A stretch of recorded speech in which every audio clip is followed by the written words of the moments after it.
responsable de la dimensión de pastoral educativa y de cultura de la Conferencia del Episcopado Mexicano, del señor rector de la Universidad Pontificia de México, así como presidente de la Asociación Mexicana de Instituciones de Educación Superior de Inspiración Cristiana, les damos la más cordial bienvenida. Un servidor, el padre Eduardo Corral, secretario ejecutivo de esta dimensión.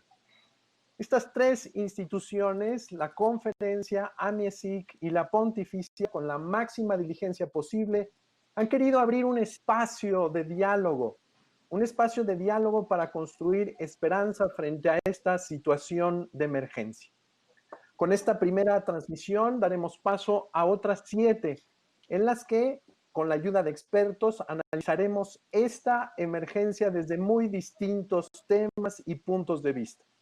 La espiritualidad, la economía, los efectos y circunstancias sociales, políticas y culturales, así como lo que está haciendo nuestra iglesia en México y en el mundo. Estos acontecimientos abren el telón de un escenario que deja al descubierto nuestra realidad, con nuestros grandes límites, pero también con nuestras grandes oportunidades.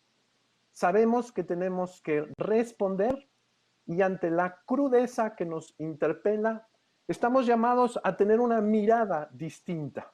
Tenemos una llamada a ver la problemática de manera integral, sistémica.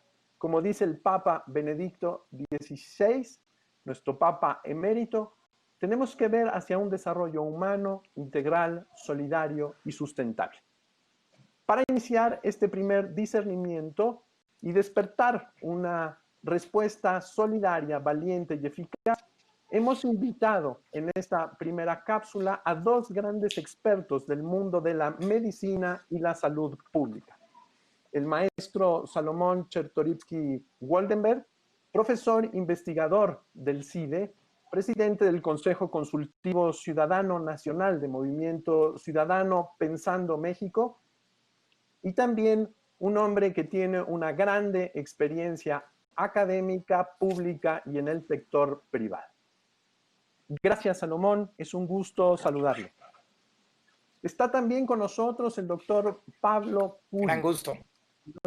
El doctor Pablo Curi es, además de un académico extraordinario, con una experiencia larga de 34 años en la Facultad de Medicina de la UNAM, un servidor público con una larga trayectoria y finalmente fue subsecretario de Salud durante 7 años.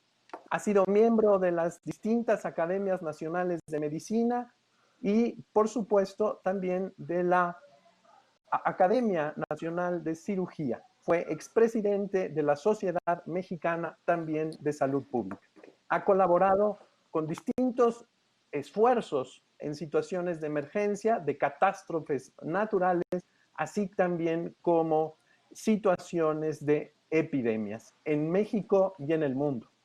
Tengo que decir que también una característica es la amistad que hay entre estos 2 grandes académicos. A los 2 les agradezco mucho su presencia en este tiempo tan agitado, tan convulso, y les agradezco mucho que hayan abierto su conocimiento y su experiencia para ayudar a la Iglesia a comunicarse con el mundo. En este primer bloque quisiéramos escuchar al doctor Pablo Curi Morales. Quisiéramos escuchar las cuestiones esenciales de la cuestión clínica y de la cuestión de salud. Le damos el uso de la voz. Doctor Pablo, de nuevo, muchas gracias.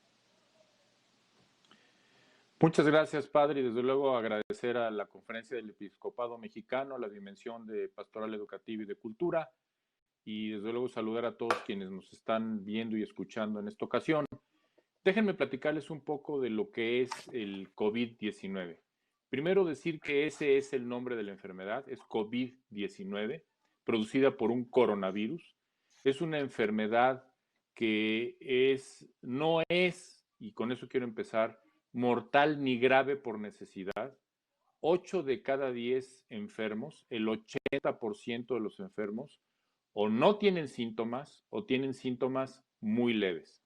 Hay un 15% que va a requerir una hospitalización y un 5% aproximadamente que tendrá un cuadro clínico muy grave que va a requerir no solo la hospitalización, sino estar en una unidad de cuidados intensivos, en donde requerirá ventilación artificial o algún otro tipo de soporte vital para salir adelante. Es una enfermedad que se transmite cuando nosotros hablamos, estornudamos o tosemos y generamos gotitas que vuelan y que pueden volar hasta 10 metros, pero este virus por su peso cae al 1,5 metros o incluso más cerca. Por eso es que se recomienda que la distancia que tenemos que tener entre nosotros debe de ser de al menos 1,5 metros, idealmente hasta 2 metros.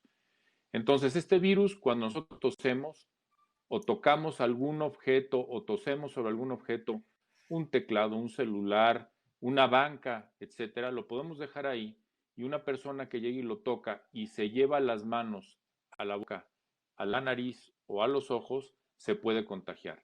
No se contagia por el agua y no se contagia por los alimentos, sino a través de esta forma de contagiarnos. Los síntomas que se presentan con mayor frecuencia son la fiebre alta de más de 38 grados, la tos seca, es decir, si llegara a haber tos con flema, probablemente no sea esta enfermedad. Además de la tos seca, también y la fiebre, se presenta la dificultad para respirar. Ese es el síntoma de alarma. Si alguien tiene fiebre y tos, pero no tiene dificultad para respirar y tuviera esta enfermedad, pues sí, no la va a pasar muy bien, pero no tendrá una situación que amerite ir a un hospital. Si hay dificultad para respirar, hay que ir al hospital. También se presentan otros síntomas: dolor de cuerpo, dolor de articulaciones, escurrimiento nasal y cansancio en muchos de los casos. Y también se ha descrito que hay trastornos del olfato, pero estos digamos que son síntomas secundarios. Los cardinales son fiebre, tos y dificultad para respirar. ¿Qué podemos hacer todos? Lavarnos las manos frecuentemente con agua y jabón o con alcohol gel, evitar el contacto con personas que pudieran estar enfermas y, por supuesto, si tenemos síntomas que no sean graves, en este momento no salir de casa, quedarnos en casa y, a menos de que tengamos una sintomatología grave, sí acudir al médico o al hospital.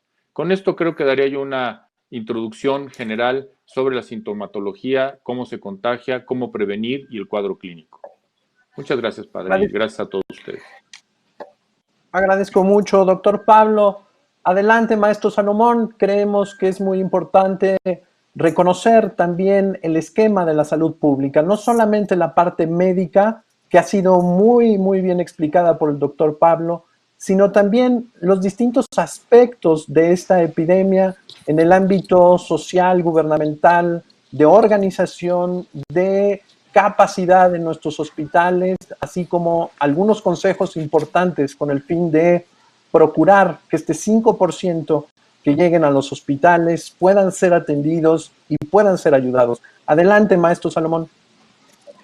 Querido padre Corral, te saludo con enorme gusto. Muchas gracias por esta iniciativa, la Conferencia del Episcopado, a la Dimensión de Pastoral, Educativo y de Cultura. La verdad, qué gusto estar con ustedes, además acompañado de mi querido Pablo Q. Yo digo que el doctor que de estos temas más sabe en México, lo digo siempre, aunque le da un poco de pena. Pero bueno, déjenme decirles a quienes nos hacen favor de escuchar, esto ya está en el mundo.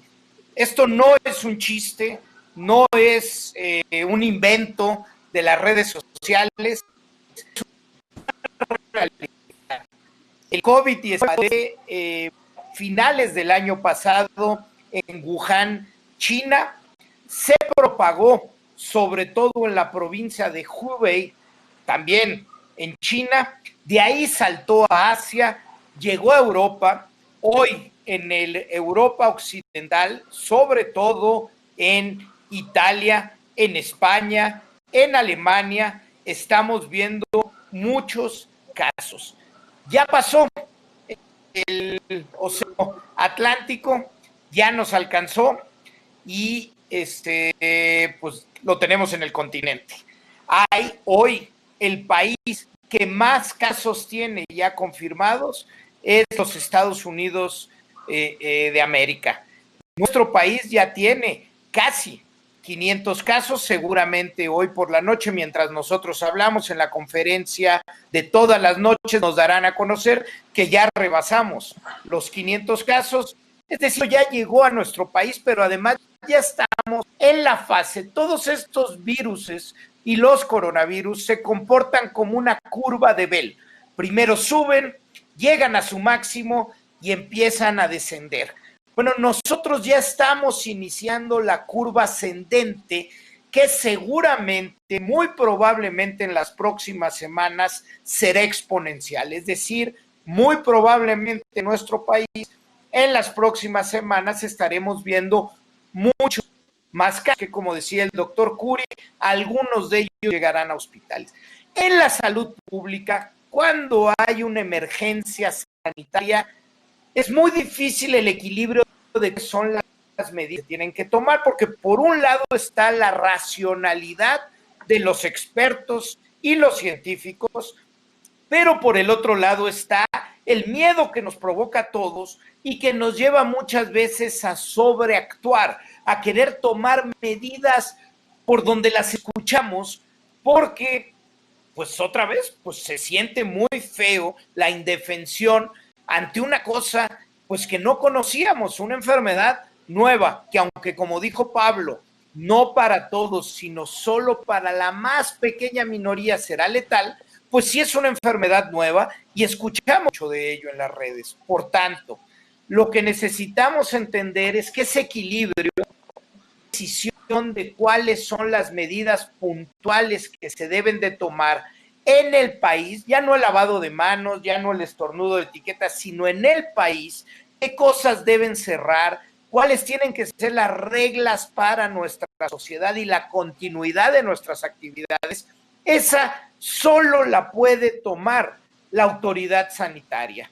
Es la autoridad sanitaria la que tiene que llevarnos a cuáles esas decisiones. Ahora bien, la autoridad tiene la responsabilidad de trazar esos lineamientos de manera adecuada, porque cuando no lo hace, como ha pasado en las últimas semanas, que por ejemplo las universidades no sabían qué es lo que tenían que hacer o no, es muy normal que un rector tome una definición porque quiere proteger a sus alumnos y está viendo que en otras partes del mundo están cerrando universidades. No, nosotros tenemos que ir con el llamado de las autoridades y por eso les tenemos que pedir a las autoridades que sus lineamientos sean claros. Ahora ya empezamos la fase 2 y ya nos empezaron a decir con claridad qué es lo que tenemos y no tenemos que hacer. Y por supuesto, nos tiene la autoridad que comunicar esto con congruencia. No nos pueden decir que no nos abracemos y no nos damos besos cuando vemos a nuestras máximas autoridades que siguen dando besos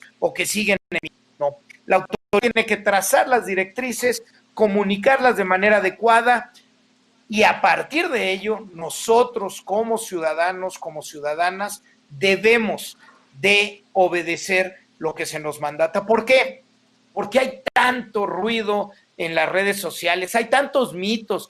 Yo he escuchado otras cosas de que esto te lo va a curar, de que tomes esta cosa y te lo va a curar. No, hay que hacer caso a las autoridades. Hoy estamos en una etapa de todos aquellos que puedan en casa y esperar para evitar el mayor número de posibles, de que se evite el mayor número posible de contagios y que por ende el menor número posible de personas lleguen de manera grave a los hospitales y así nos saturamos nuestros servicios de salud.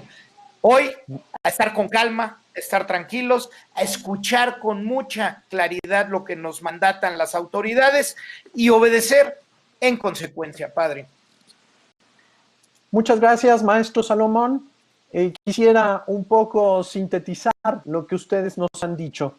El virus no es letal, sin embargo, para un 5% de la población sí lo puede ser. Y nosotros tenemos que ser prudentes con el fin de liberar y frenar el contagio. Una de las maneras de frenar el contagio es precisamente el aislamiento.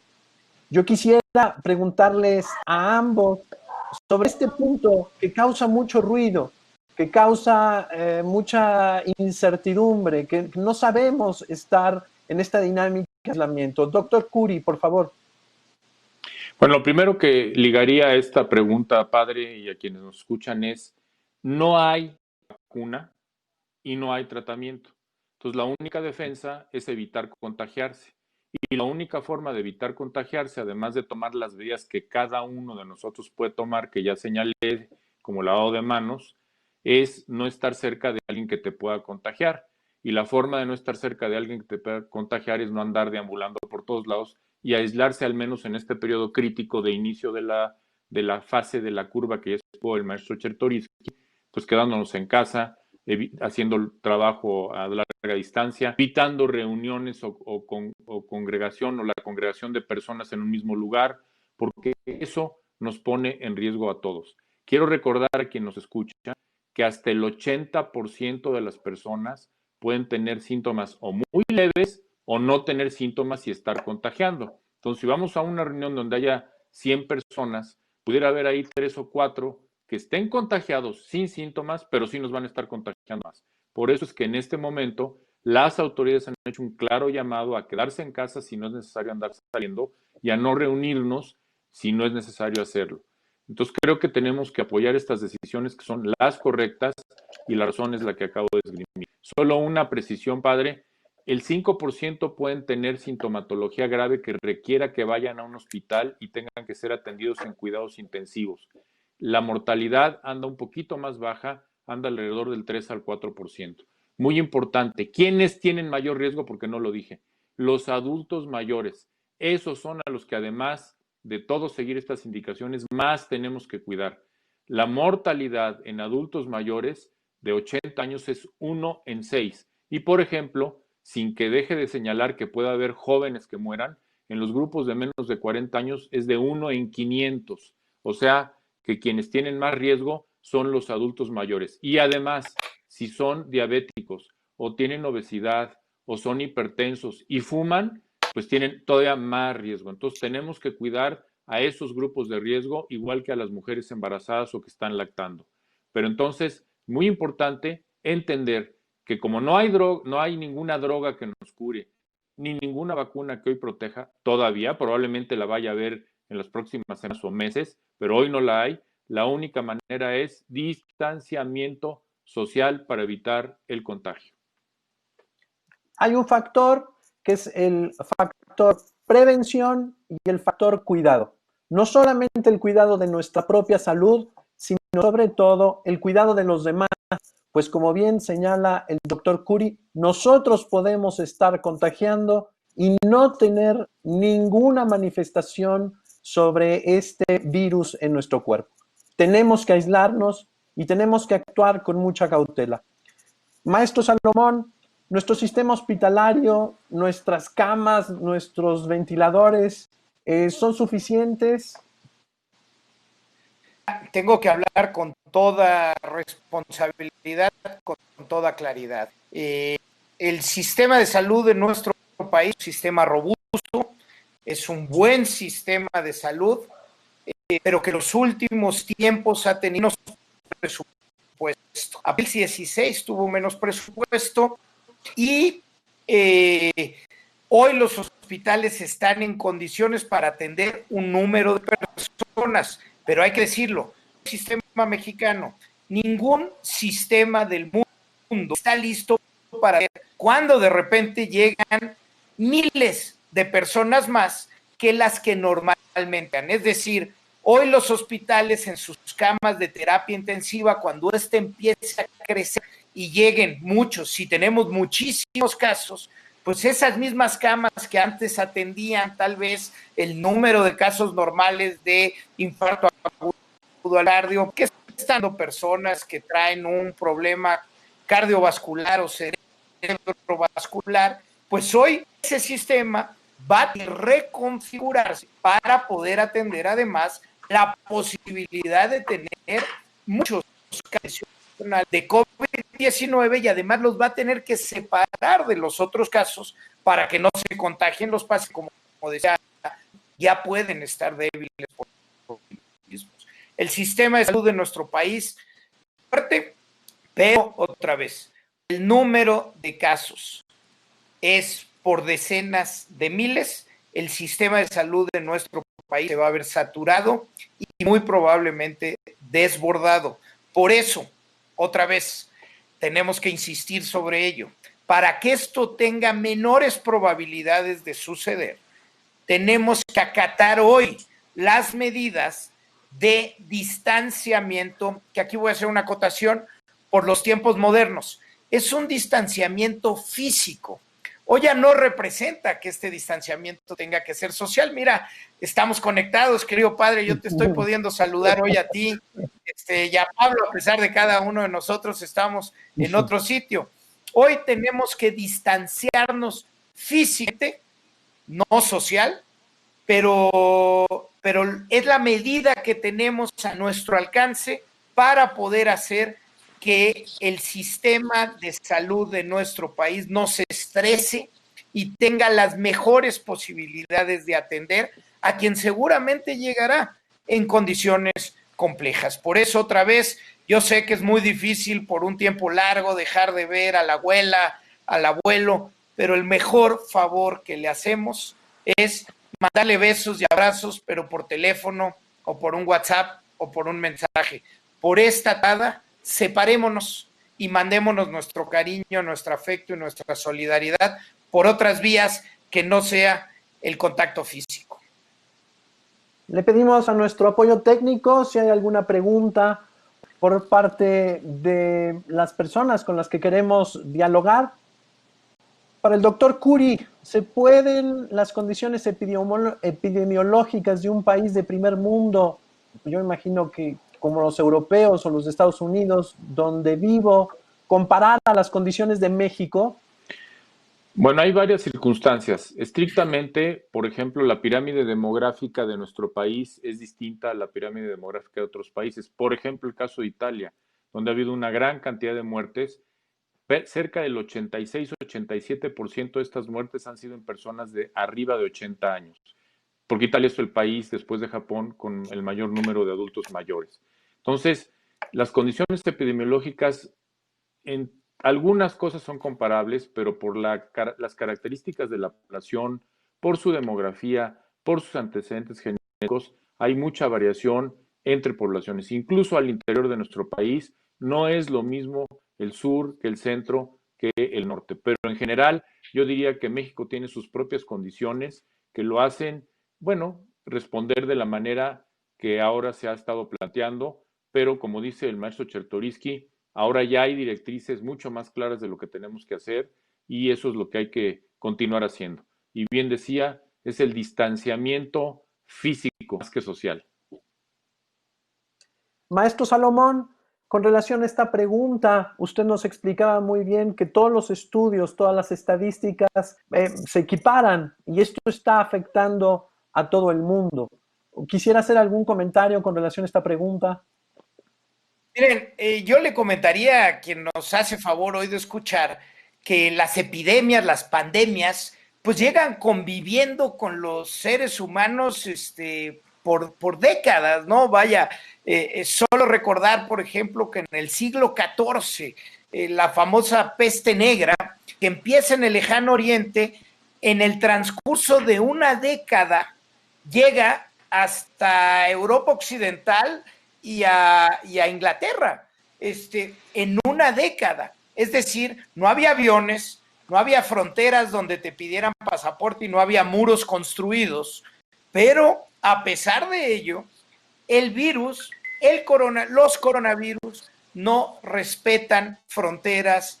Hoy en día, que vivimos en un mundo global, en que en 24 horas puedes estar en China, en México y en Argentina, pues es muy natural que esto se mueva de manera muy rápida. Y es lo que hemos visto. Ningún país ni ninguna frontera está libre de poder recibir y darle la bienvenida al virus. Lo que sí podemos hacer es, porque lo sabemos, porque lo conocemos, porque tuvimos la enorme fortuna, a diferencia del año 2009 con el H1N1, con la influenza, que no fuimos nosotros el epicentro de lo que sucedió. Esta vez les tocó a Wuhan, le tocó a China ser el epicentro y nosotros llevamos 3 meses de ventaja para poder entender, estudiar, analizar lo que se puede hacer y qué nos da mejores probabilidades de dar la batalla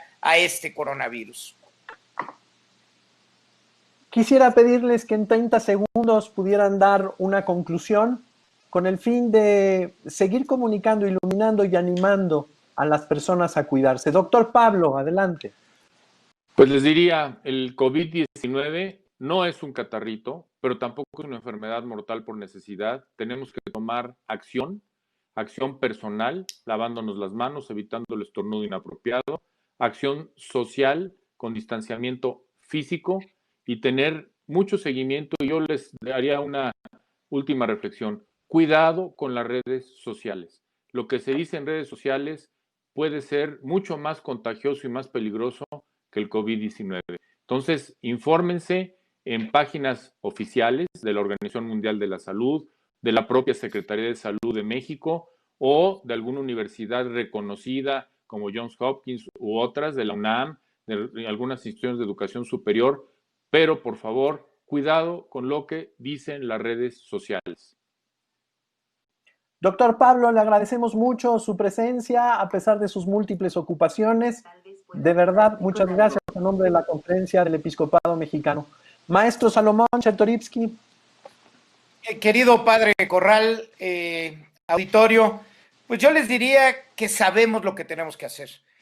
Como bien lo dice Pablo, no hay que sobredimensionar la gravedad, pero tampoco hay que minimizar 2 hechos. Uno, que en efecto de quienes se contagien, un pequeño porcentaje fallecerá. Y segundo, que si son muchísimos los casos, los hospitales de nuestro país se pueden saturar y eso puede generar problemas no solo para quien se tenga que atender por el COVID-19, sino para los pacientes que regularmente los servicios de salud del país tienen que estar atendiendo. Por eso, para evitar las muertes que no tendrían que ser, para evitar que los servicios de salud de nuestro país se saturen, hagamos lo que a nosotros nos toca, lo que está en nuestras manos. Quedémonos en casa. La economía, con un buen trabajo de gobierno en los próximos meses, en el próximo año, la vamos a ir recuperando.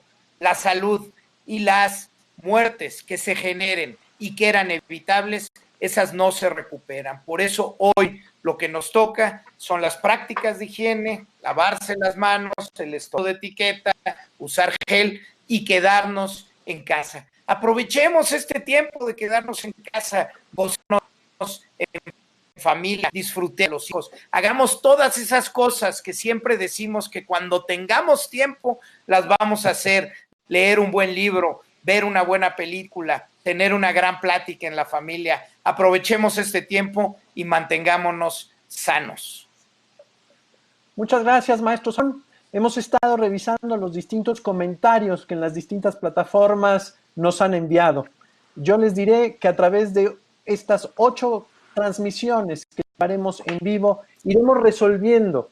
A Joshua, que nos dice, tengo miedo, le digo con toda claridad, hay que ser realistas y la vida es certidumbre y podemos hacer mucho para cuidar nuestra vida, cuidar la vida de los demás. Estaremos en las próximas 7 cápsulas, como lo dijimos al inicio, revisando distintos temas, el económico, el social, el espiritual, el eclesial, el cultural. Estoy seguro que esta epidemia nos cambiará mucho, nos cambiará la mirada y nuestra manera de sentir, pensar, ver y de relacionarnos.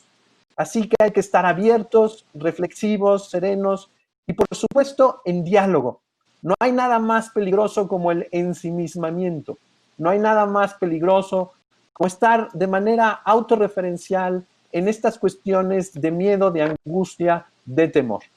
De nueva cuenta, mi gratitud a estos 2 grandes expertos, a nuestros técnicos que nos han ayudado increíblemente desde distintos puntos de la República Mexicana para que la Conferencia del Episcopado Mexicano el cuerpo colegiado de obispos de México pueda servir no solamente a la Iglesia, sino también a todo el pueblo de México. Les agradezco mucho y concluimos esta transmisión. Buen día.